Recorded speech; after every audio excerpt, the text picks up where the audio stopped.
We were going to bring in John Carney and Liz Peek, but first up, we're going to talk to Caroline Downey, National Review columnist and Steamboat Institute fellow. Wow. And Mark Simone, Hall of Fame WOR radio host. Steamboat, I know where that is. We're going to talk some politics about the elections yesterday. Congratulations, Miss Steamboat. Thank you, Mr. Kudlow. That's very, very impressive. Okay, now, my friend Byron Donalds won. He won pretty easily, and I think he will be governor. Get your both take on it. If you disagree, feel free to disagree. But I'll tell you this. If he is the first African-American to become governor of Florida, that is history in the making, because Florida has a very poor history down through the years, very poor after the Civil War. And here's this very smart, we know Byron very well. He's a frequent guest on this show. Personally, I know him, I know his bride as well. It will be history in the making and a darn wonderful thing. Absolutely, but what's even more excellent about him are his policies, Larry. And you know, his 23-point margin was the largest in the state in 20 years. He really did an incredible job winning this race. He had a huge crowded field of primary contenders, many of whom they should have been disqualified pretty early on for peddling, frankly, anti-Semitic theories, another form of hatred we've seen, unfortunately, infect some parts of the Republican Party, including in the Florida race. But, you know, Ron DeSantis is a hard act to follow. I'm from Florida. I can confidently say that over COVID, we could have been dealing with this emergency, dismal, draconian place, and instead it was flourishing and it was booming because of what DeSantis did. And Byron Donalds is prepared to implement all of those pro-growth policies that have turned Florida from it was a narrowly purple state for my entire childhood. And now there's a surplus of Republican voters, and I think he's absolutely going to take this thing. They've had good governors. I mean, yeah, Jeb Bush, a very good governor. Rick Scott, a very good governor. Ron DeSantis, a very good governor. Mr. Trump himself now lives. He's a permanent resident in Florida. And you're right. It's become a red state. I mean, is there any chance that Byron Donalds can lose? Zero. Absolutely none. Yeah, that's what I thought. He's running against someone named David Jolly, if I have that right. Yeah. I don't know who that person is. That's how good the guy's chances are. You have to look to see what his name is. I know, I had to check them. Both the first and the last name. Sorry. Florida's a very lucky state. They've had 25, actually 26 years now of Republican governors. That's a great thing. Byron Donalds will be excellent. It was a great night in Florida last night. A lot of incumbents, both sides, actually survived all the redistricting and all that stuff. But one big socialist won. Yeah. Socialist won in a red state. Wait a second. Nixon won. What's her name? Angie. Angie Nixon won. She knocked off a regular Democrat, which, by the way, will mean that the Republican governor the Republican senator will win. But who's this Nixon? I mean, you have to give him DSA a little bit of something. Yeah, but statewide race in Florida, it's one thing to win the primary. Statewide, you're talking about a big Cuban population in Florida. Try to tell them that socialism is good. I don't think so. They're not going to hear that. Hey, and the other thing is she beat Alexander Vindman. He lost. Right. Vindman is one of the icons of the Trump haters. Right, yeah. Horrible thing that he did. He was involved in the most fake, awful impeachment, terrible thing that he did.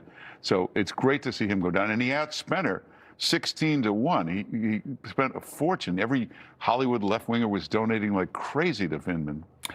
I want to get to the socialism versus capitalism, but I just want to say, another personal friend of mine, the right Dan Sullivan won in Alaska. The current Senator Dan Sullivan, who has served in the State Department in prior administrations, is a very smart guy, works very hard for natural resources in the great state of Alaska and the Golden Dome and defense. I mean, Alaska's, in some sense, the tip of the spear when it comes to national security. But he won. The right Dan Sullivan, not the phony Dan Sullivan that the Democrats put up. Yeah, no, he's an incredible candidate, and I think that speaks to the fact that, you know, Republicans still can deliver quality of life improvements across the board. These Democratic Socialists, to Mark's point, okay, maybe won in Florida, but I want to know what the margin was, because we were told that these candidates across the country were going to be sweeping these races with double-digit margins, and instead they're squeaking by. I don't think this is a working-class revolution at all. The demographics, you know, in all these races back that up. There's no working-class people that support the Democratic Socialists. Right. That's what their own surveys showed. Yes. I mean, I read Thomas Edsall, former Washington Post columnist, writing in the New York Times, right? Call balls and strikes. When you get a strike, you gotta say it's a great article. by their own reckoning, working class folk. Come back to African Americans, not in the coalition. Hispanics, not in the coalition. And their top economic goal, Larry, Medicare for all, why are they conveniently omitting that the only way to fund that program is to tax the middle class? The math doesn't work and run without the whole it. economy. But Mark Simone, how's the GOP doing? John McLaughlin, one of the best pollsters who actually polls likely voters, not adults or registered voters, but people that actually vote. So his work shows when a Republican stands up and talks about free market capitalism, that Republican wins over socialism by 15 or 20 percentage points. Now, how's the GOP doing on that point? Well, common sense always wins over socialism and extremist stuff. But as you point out, they got to sharpen the message. They don't have the messaging together and solid enough that they need for the midterms. Florida is, that's different. And just to show you how well run Florida is, we had the results by 10 o'clock. We're still waiting for California results from 6 months ago. This is exactly right. Yeah. So, Caroline, crypto. Trump made a big pitch for crypto today. He has in the past. He himself, he's thrown in. His son has thrown in. I think J.D. Vance has thrown in. It's one of the few things J.D. Vance has gotten right. Excuse me, but that's another segment. But by and large, the crypto play is very important here. I think so. Young people, right? You're always yeah. lecturing me about what young people think.